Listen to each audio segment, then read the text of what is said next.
Hello guys, how are you? I know some of you were waiting for this video in English as well, since I published the other day the Monte Carlo simulation code, and I thought it would be nice if I could do a small video explaining how the code works, okay?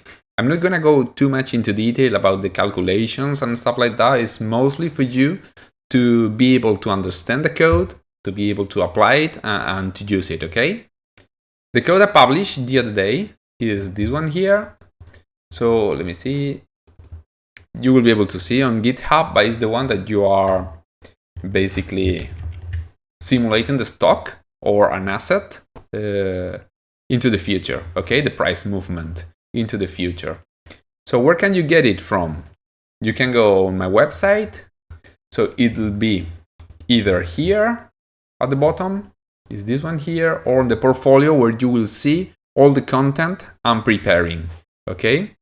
I know last year I couldn't manage to publish a lot in English, so step by step I will start catching up with this, and at some point all the content will be in both languages. But at some point it's a lot of work to do it in Spanish and English. So either depending on the time I do one or the other. So if you go to the Monte Carlo simulations code, basically you will find the Jupyter notebook where you can get the functions. Well, basically you can get the code, okay? And then what we are gonna do is to review this code together, go through the main functions, and then see what kind of things you need to be aware of while using, okay? So, as you know, the Monte Carlo simulations is a method to generate data based of an asset behavior and then throw this data into future, okay? So how are we gonna do that?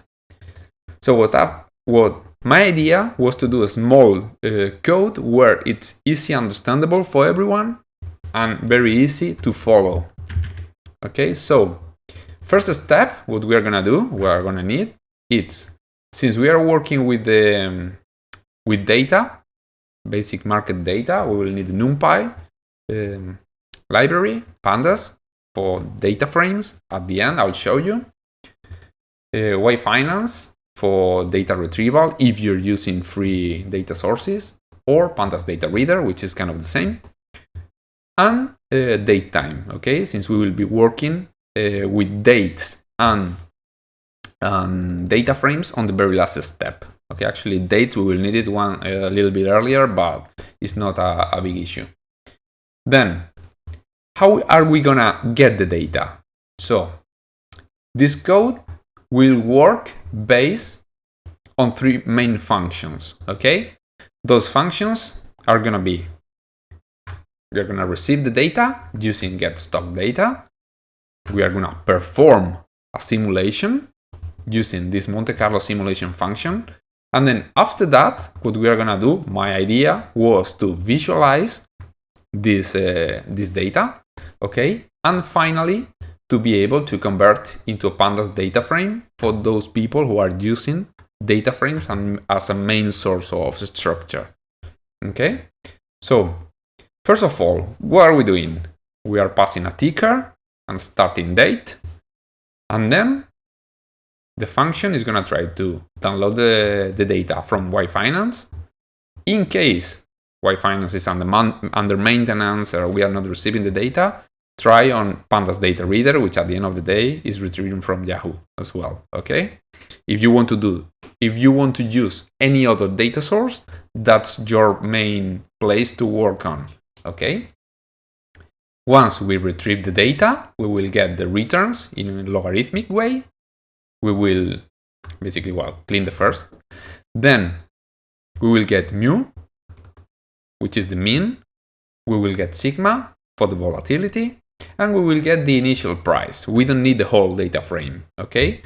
Why is that? Because those functions are the ones, those variables, are the ones we are going to use on the next step, which is the simulation itself, okay?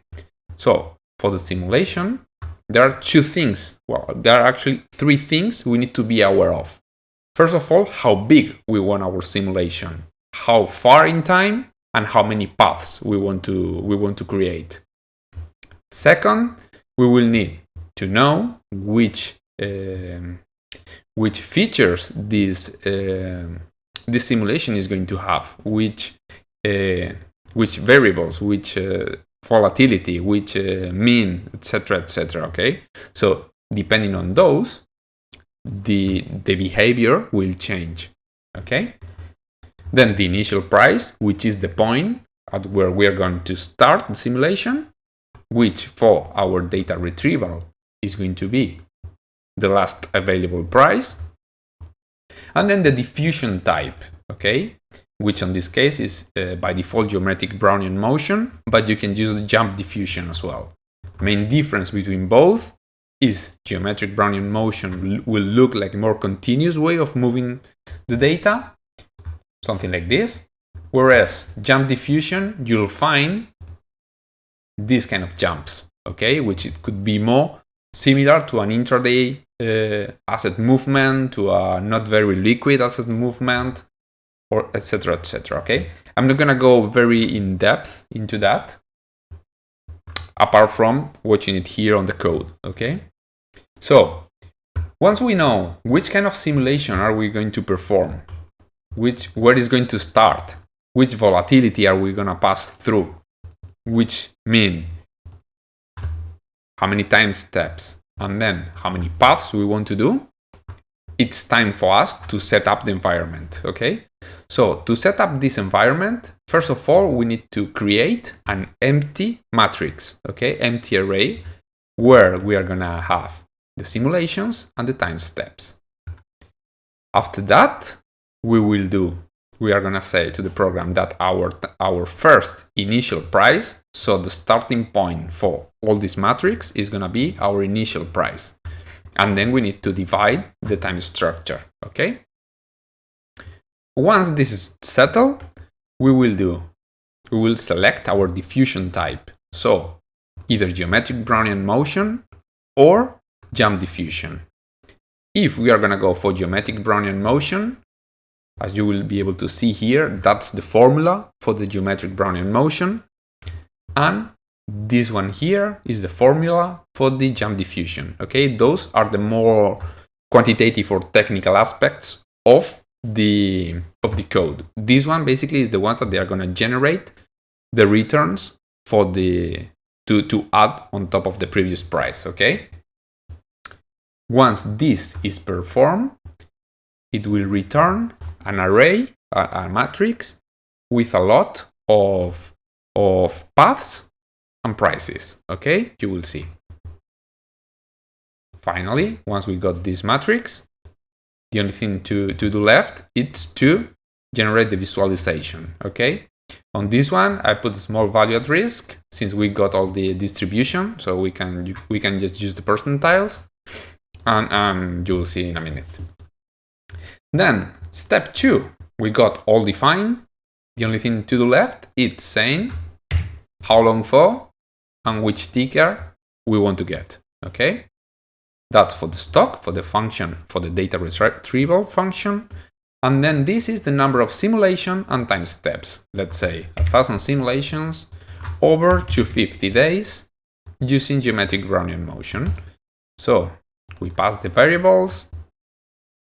Then once we got this, we can come here and let's see, because I think I haven't run this. Well, once we got this, basically our function is gonna return mu, sigma, an initial price of this ticker from this date. Okay? So once we got this, we will see that the mean for Microsoft is this, volatility is this one, and the last available price is this. So with this, we are going to perform our simulation. Okay? So we will perform our simulation, which is 1,000 steps, 1,000 paths on 250 steps using geometric Brownian motion for this mu, this sigma, and starting on this price. Once this is generated, we will see this, okay, which is basically from now to the future all the different paths that the price could take based on these inputs. Okay? If we see, for instance, from 2022, we will notice that probably if it has been a bear market, the mean wouldn't be high and the volatility probably will be higher as well. You can see that this is negative at the minute and volatility is 0.022. If we go from, I don't know, 2000s, this is completely different. Okay? Then, once we got this, it's easy for us to define where the 1% of the prices are gonna be, or where the 5% of the prices are gonna be, etc., etc. in order to get this simple value at risk code. Okay, so it says 250 steps, 1,000 simulations with these confidence levels. Okay, which means that 1% is here, 5% of the data is here, and then 10% of the data is from these lines to the left. Okay. Last step. Once we got this, we might want to convert this into arrays, into a pandas data frame for those people working with pandas, basically. So we are gonna pass the array of prices, so all these, to a data frame. We are gonna transpose, because in the way that is created on the Monte Carlo simulation is basically the other way around. So we transpose and then we create a business date range index for this to work from Monday to Friday. And then once we get this, we can see, let me see, because this one sometimes, there you go. So today is 24th, okay? So 24th of January, which is today, onwards, 25th, 26th, 27th, 30th, because it doesn't take into account Saturday and Sunday, okay? And with this, we will have all the structure of the code that I shared the other day ready to use, okay? Main things to change in case you want to play with the source of data, it's here. In case you want to define specific time frames, you can use end date as a variable and take this out of here. So you can manually put, or coming from another code or from a front end, this data. And then pretty much that's it. Here you got the diffusion types with the formulas, with everything else. And then the plotly chart, so if you don't want it, you can just use matplotlib, Seaborn, or something like that. Okay?